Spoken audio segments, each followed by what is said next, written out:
What you're about to hear is the story of a guy whose wife kept getting hit on at the gym by the same dude, over and over. She said no. She said it clearly. She said it more times than anyone should have to. And this guy, we're calling him the regular, just kept showing up, kept pushing, kept touching. So her husband did what any calm, calculated man would do. He watched, he documented, he filed. And when the regular thought the rules didn't apply to him, he found out they absolutely did. This one builds slow, but the payoff is worth every second. My wife's gym. Harasser laughed when I told him to stop. He stopped laughing when he got banned, then a restraining order. My name's Nate, and I work as an operations analyst at a regional bank. Not glamorous, not exciting, but it pays the mortgage and I'm good at it. I spend most of my day looking at spreadsheets and flagging stuff that doesn't add up. Patterns. That's what I do. I find patterns. And I'm telling you this because it matters later. My wife Jess and I have been together for 9 years, married for 6. She's an early riser. Always has been. Her alarm goes off at 5:15, and she's at the gym by 5:45 4 days a week, Monday, Tuesday, Thursday, Saturday. She's been going to the same place, this mid-sized gym about 12 minutes from our house, for almost 3 years. She knows the staff. She knows the regulars. She's got her routine down to a science, and she likes it that way. I go to the same gym, just later. I usually hit it around 6:30 in the evening after work. We don't overlap. We never have. Jess does her thing in the morning, I do mine at night, and it works. So about 4 months ago, Jess comes home from her Tuesday morning session and mentions, almost like an afterthought, that some guy at the gym tried to chat her up. She said he was being friendly at first, asked if she needed a spot, made small talk about the playlist. She told him she was married, showed him the ring. She always wears it, even at the gym. I honestly wish she'd leave it in the car, but that's a whole other thing, and figured that was that. It wasn't. By the following Thursday, he was back. Same approach, asked her what she was training. She gave him a one-word answer and put her earbuds back in. He hung around for another minute, then drifted off. Jess told me about it, but didn't seem too bothered. She said he was probably just lonely and bad at reading signals. I said, okay, but keep me posted. I didn't think much of it at that point. Honestly, gyms are full of guys who try to strike up conversations, and most of them take the hint after a clear rejection. I figured this was one of those situations. Awkward, a little annoying, but over. The next week, same thing. He found her during her warm-up on the bikes, started talking again. This time she was more direct. Told him she wasn't interested in conversation, that she was here to work out, and that she'd already told him she was married. He held up his hands like, whoa, I'm just being friendly, and walked away. Classic move. You know the type. Act like the other person is overreacting so they feel guilty for having a boundary. I asked Jess if she could describe him, just so I had a picture in my head. She said mid-30s, average height, brownish hair, always wearing the same rotation of tank tops like he bought a 6-pack of them at Costco. No tattoos she could see. Nothing distinctive. Just a guy. The kind of guy you wouldn't notice in a grocery store. Now here's where I should explain something about Jess. She's not someone who needs rescuing. She's handled creeps before. She's handled pushy people at work. She's handled her own family drama without flinching. She's tough. And she wanted to handle this herself, which I respected. Completely. I wasn't about to storm in there and make a scene on her behalf when she didn't ask me to. But the pattern was forming. Week 4. He waited for her near the water fountain. Not working out. Not filling a bottle. Just standing there like he was waiting for a bus that only comes when Jess walks by. She walked past him and he said something like, "You look amazing today." She didn't respond. Kept walking. He followed her, not closely, but he moved to a machine near wherever she went. Twice during that session. She'd switch to a different area and within a few minutes he'd wander over to something nearby. Not directly next to her, but close enough that it was obvious. Jess told me this one a little differently. She wasn't dismissive anymore. She was annoyed. Really annoyed. She said she'd actually cut her workout short by about 15 minutes because she couldn't focus. She said she felt like she was being watched and that it was throwing off her whole routine. That word, watched, it sat with me for the rest of the night. I was still thinking about it when I went to bed. I'm a light sleeper anyway, always have been. and I kept running through scenarios in my head. What if he does it again? What if he gets more aggressive? What if she's downplaying how uncomfortable she actually is because she doesn't want me to worry? I asked if she wanted me to come with her next time. She said no. She said she'd talk to the front desk if it happened again. I said okay, and I meant it. I wasn't going to push. Week 5, he didn't show. Jess thought maybe he'd moved on or switched gyms. I honestly hoped so. We didn't talk about it much that week. We had a dinner at her sister's house on Saturday. Her sister makes this insane baked ziti, by the way. Like, aggressively good. The kind where you go back for thirds and feel no shame. And the whole gym thing kind of faded into the background. Then week 6 hit. Jess came home on a Tuesday, and I could tell something was off. She was quieter than usual. She didn't stretch in the living room like she normally does. She just went straight to the shower. I gave her some space, then asked over breakfast. She told me he was back, and this time he'd touched her. Put his hand on her lower back while she was doing cable rows and said something about her form being off. She stepped away. He laughed it off like it was nothing. She said, "Don't touch me," loud enough that a couple people looked over. He raised his eyebrows and said, "Relax, I was trying to help." I'm not going to pretend I was calm when she told me that. I was furious. My jaw was tight. My hands were flat on the table. And for about 10 seconds, I didn't say anything because I didn't trust what was going to come out of my mouth. But I didn't blow up. I sat there and I listened. Jess said she went to the front desk after it happened, but the manager wasn't in yet. It was barely 6 a.m. So she talked to the kid working the counter, who said he'd pass it along. Real reassuring. I told Jess I wanted to adjust my schedule. I said I'd start going in the mornings with her. Not to hover, not to play bodyguard. I said I wanted to be there in case this guy escalated, and that I'd keep my distance unless something happened. She thought about it for a minute, then agreed. So that Thursday, I went with her, 5:45 a.m., which, by the way, is inhumane. I don't know how Jess does it 4 days a week. My alarm went off at 5:10, and I genuinely considered whether the whole thing was worth it. It was, but I need that on the record. I set up on the opposite side of the floor, near the free weights. Jess went to her normal area by the machines and cable station. I could see her from where I was. She could see me. But to anyone watching, we didn't look like we were together. We didn't drive together either. I took my own car and went in about 5 minutes after her. I even wore a hat I don't normally wear, which in hindsight was probably unnecessary, but I wasn't thinking about fashion at 5 in the morning. The regular, that's what Jess had started calling him. And honestly, it fit because this dude showed up like clockwork. Wasn't there that Thursday. I did my full workout, Jess did hers, and we drove home separately. Fine. Saturday. Same plan. I got to the gym at 5:50 and posted up by the dumbbells. Jess was already on a bike, and sure enough, around 6:15 he walked in. Average-looking guy. Probably mid-30s. Wore the same gray tank top both times I ever saw him, or at least it looked like the same one. He had this walk like he owned the place. Not physically big or intimidating. Just had that vibe, you know? The I'm a big deal in my own head vibe. He got on a treadmill for maybe 10 minutes, then migrated toward the machines. Right near Jess. I watched. I didn't move. Jess was doing lateral pull-downs and had her earbuds in. He walked up behind her and said something. I couldn't hear it from where I was, but I saw her take one earbud out and shake her head. He kept talking. She looked straight ahead and didn't respond. He reached over and touched her arm, just above the elbow. Light grip, like he was trying to get her attention. She pulled her arm away. Clear as day. He stayed right there, didn't move back. Didn't take the hint. He was still talking. I set the dumbbells down and walked across the floor. Didn't rush. Didn't make a scene. I walked like I was headed to the water fountain, which happened to be right past where they were standing. But I stopped. I looked at him and said, and I remember this word for word, because I'd been running it in my head for 3 days. She's told you no, multiple times. This is the last time. He looked at me like I'd just spoken French. Then he looked at Jess, then back at me.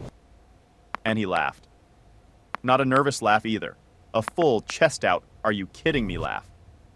He said something like, who are you, her dad? I didn't answer. I didn't need to. I turned to Jess and said, "Let's go talk to the front desk." She nodded. We walked to the counter together. The regular went back to his machine. I could feel him watching us the whole way. This time the manager was there. Guy named Phil, mid-40s, been running the place for a couple years. I'd talked to him a few times during my evening sessions. He knew me by name. I told him what had been happening, the repeated approaches, the touching, the ignoring of clear boundaries, the fact that Jess had already reported it once, and nothing came of it. Jess backed everything up.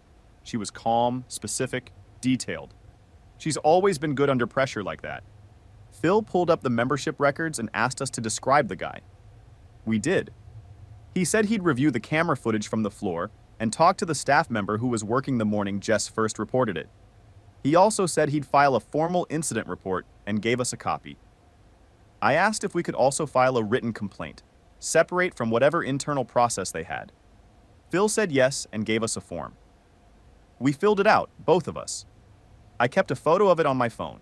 I also asked, politely, if the gym had a harassment policy posted anywhere. Phil pointed to a sign near the locker rooms. I walked over and read it. Standard stuff. Unwanted physical contact, repeated unwanted approaches after being asked to stop, and intimidation were all listed as grounds for membership revocation. Good enough. Within 3 days, Phil called Jess and told her they'd reviewed the footage and were revoking the guy's membership. Done. No appeal. He was out. Phil said they'd also flagged him in their system, so he couldn't re-register under a different name. I have no idea how that actually works, but I appreciated the thought. Jess went back to her normal schedule. I stayed on the morning sessions for another week just to be safe, then shifted back to evenings. Things felt normal again. Jess was stretching in the living room. She was playing her morning playlist in the kitchen while making eggs. Everything settled for about a week. Hold on. For the listeners, this is me, not Nate. I gotta jump in here because I need someone to explain to me how a grown man gets told no by a woman 6 or 7 separate times, and his brain goes, yeah, but what if I try again? That's not confidence. That's a firmware glitch. This dude is running on Internet Explorer. He's the human version of a pop-up ad you can't close. You keep hitting the X and he just reloads in a new tab. And then, he laughed when the husband showed up. Laughed.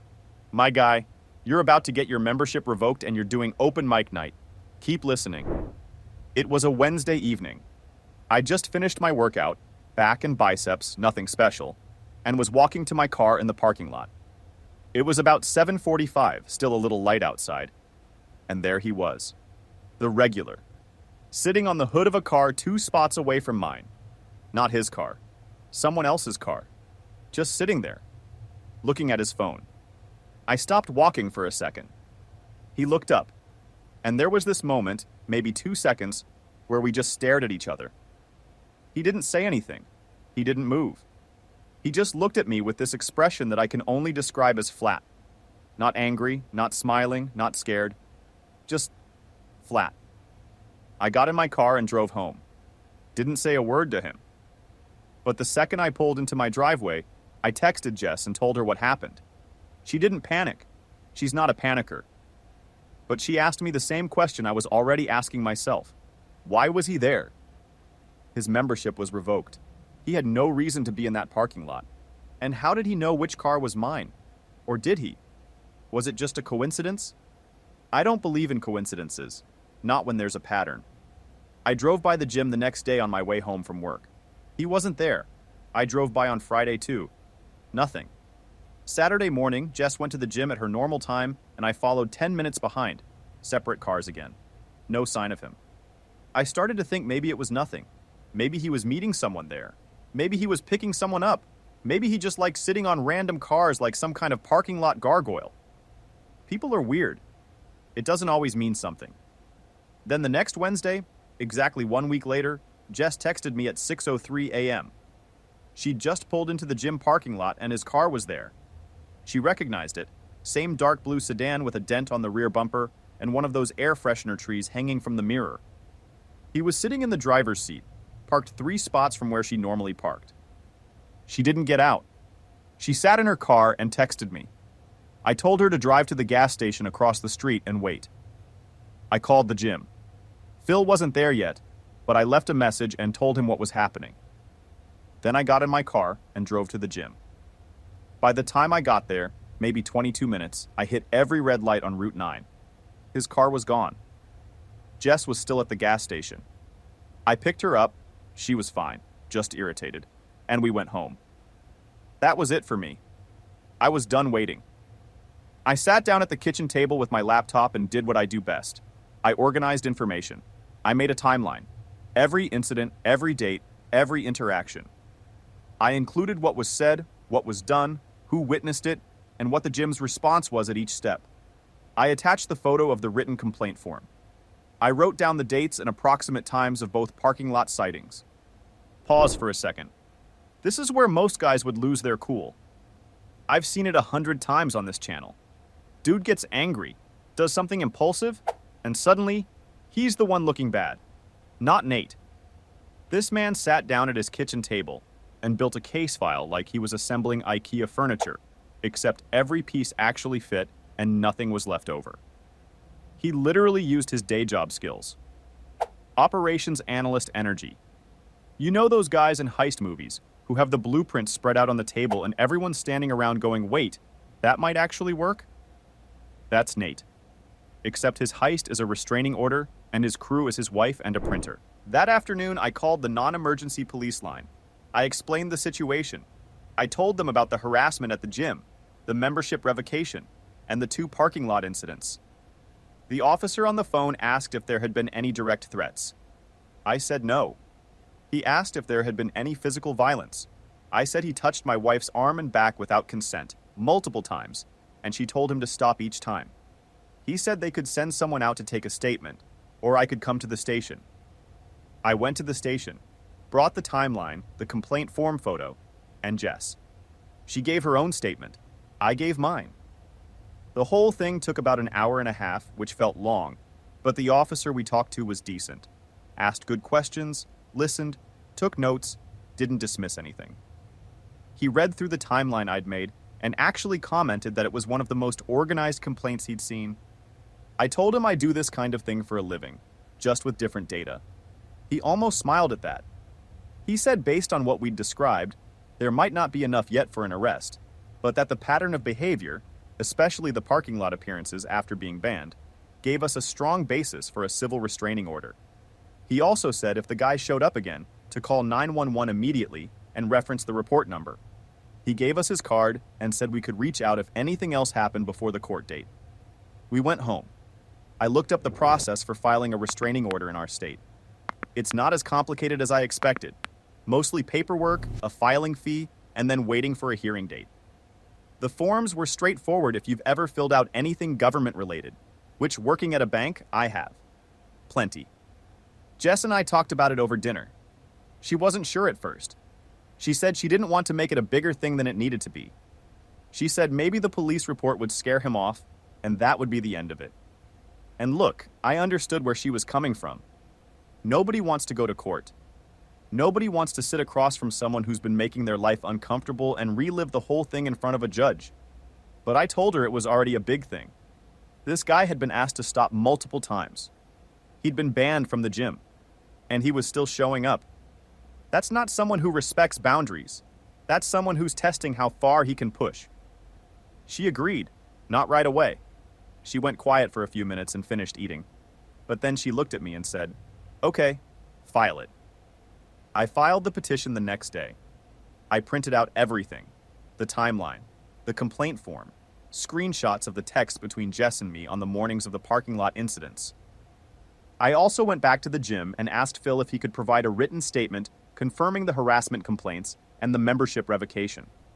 Phil said he'd check with the gym's ownership group first, but that he'd try to get us something. He came through. 2 days later, he emailed me a formal letter on the gym's letterhead confirming that a member, didn't name him in the letter, but I had his name from the police report, had been banned from the facility due to repeated harassment complaints from a female member and her spouse. It included the date of revocation and a reference to their internal incident report. I attached everything to the petition and submitted it. Anyway, the waiting part was probably the hardest. You file the paperwork and then you just sit there. The court has to schedule a hearing. The other party has to be served. And meanwhile, you're just living your life hoping this dude doesn't show up at your house. Jess went back to her morning sessions, but she started going at 6:15 instead of 5:45. Said she wanted to make sure more people were around. I went with her on Saturdays. We were careful, but not paranoid. At least that's what I told myself. It took about 11 days for the temporary restraining order to come through. The court granted it based on the filing alone. Jess and I didn't even have to appear for that part. It was a temporary order, good for about 3 weeks until the full hearing. The terms were simple. He had to stay at least 200 feet from both of us, our home, and the gym. No contact of any kind. He got served on a Friday. I know because the process server confirmed it, and I got a notification from the court. Yo, timeout. Can we talk about the fact that this guy got banned from a gym, for being a creep, and his move was to start doing stakeouts in the parking lot? That's not, I'm just in the area behavior. That's Netflix documentary behavior. Most people get banned from a gym and they go find another gym. Or they buy a Peloton, or they do push-ups in their living room like the rest of us during 2020. But no.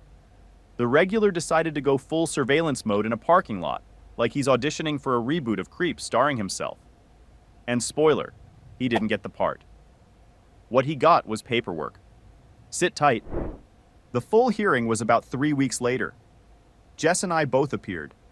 We had a lawyer, Jess's cousin actually, corporate law mainly, but he knew enough family law to walk us through the process, and he did it as a favor. We took him and his wife out to a really nice Italian place afterward to say thanks. I had this ridiculous mushroom risotto that I'm still thinking about, honestly. The regular showed up with no lawyer. That surprised me.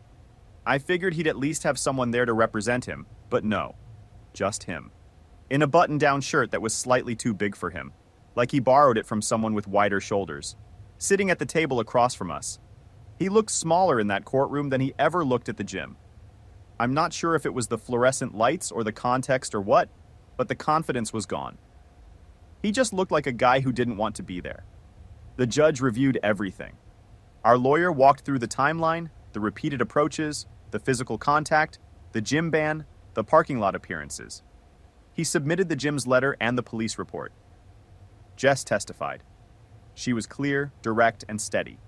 She didn't exaggerate, didn't get emotional. She just laid it out. The regular got a chance to respond. He said, and this is close to a direct quote, that he was just being friendly and that people are too sensitive these days. He said he had no idea Jess was uncomfortable, despite her literally telling him, "Don't touch me," in front of other members. He said the parking lot was a public space, and he had every right to be there. The judge asked him why he was in the parking lot of a gym he'd been banned from, on 2 occasions, one of which was at 6 a.m. He didn't have a good answer for that one. The judge granted the full restraining order, 1 year, 200 feet from both of us, our home, our vehicles, and the gym. No contact, no communication through third parties, no showing up at places he knows we frequent. Violation would be a criminal matter. The regular looked at the table the whole time the judge was reading the terms. Didn't make eye contact with me or Jess. Didn't say a word. We walked out of the courthouse and into the hallway. Jess didn't say anything for a minute. We took the elevator down, walked out the front entrance, and stood on the steps for a second. It was one of those perfect late morning moments where the sun hits you and you realize you've been holding your breath for weeks. She squeezed my hand in the parking lot, but didn't say much. We drove home in separate cars. I had to go back to work. I'd taken a half day and my inbox was definitely going to be a disaster. And she texted me a single thumbs up emoji when she got home. That was enough. Wait, let me jump in here for a sec. Can we give it up for Nate? Not because he yelled. Not because he threw a punch. Not because he did some dramatic action movie moment in the gym parking lot. He won this by being boring. Gloriously, strategically, devastatingly boring. He made a spreadsheet. He printed documents. He filed forms. He went to the police station and talked like a normal adult. This man did paperwork so hard that a judge handed him a restraining order. That's the most underrated kind of power move there is. The kind where you win and nobody even raises their voice. The regular came in thinking charm was a cheat code. Turns out it doesn't work when someone knows the actual rules. Final update. It's been about 5 weeks since the restraining order was granted. No sightings, no contact, no parking lot cameos. The gym's been quiet. Jess is back to her 5:45 schedule, and she says she actually looks forward to it again, which is something she hadn't said in a while. I shifted back to my evening sessions about 2 weeks after the hearing. Felt weird being back on my old schedule, honestly, like readjusting to a time zone after a long trip. The first night I walked in around 6:30, the gym was half empty the way it always is on a Tuesday evening, and it felt like a different planet compared to the 5:45 crowd. Phil gave me a nod the first night I came in, didn't say anything about it, just a nod. I nodded back and went to the squat rack. That was that. A couple of the morning regulars, the real ones, not him, apparently asked Jess if everything was okay after they noticed the guy disappeared. She just said he was no longer a member and left it at that. One of the women on the morning crew, a lady named Carol who's been going to that gym since it opened, told Jess she'd noticed the guy following her around weeks ago and almost said something herself. I kinda wish she had. But I also get it. Nobody wants to get involved. Things at home are good. Normal. Jess still makes fun of me for going to the police station in basketball shorts because I'd come straight from the gym and didn't think to change. She's got a point. I looked ridiculous sitting in that plastic chair with my gym bag between my feet giving a statement about harassment. Not my finest visual moment. I've thought about whether we did the right thing. Not filing the restraining order, I'm certain about that, but the timing. Should I have stepped in earlier? Should I have gone to the gym with Jess after the first or second incident instead of waiting until she asked? I go back and forth. Jess says no, that she needed to handle it herself first, and that my stepping in when I did was the right call. I trust her judgment. But there's a part of me that wonders if those weeks of letting it play out were weeks she shouldn't have had to deal with. I still drive by the gym on my way home sometimes, even on days I don't work out. Just glance at the parking lot. Haven't seen the blue sedan? I probably won't stop doing that for a while. Maybe that's paranoid.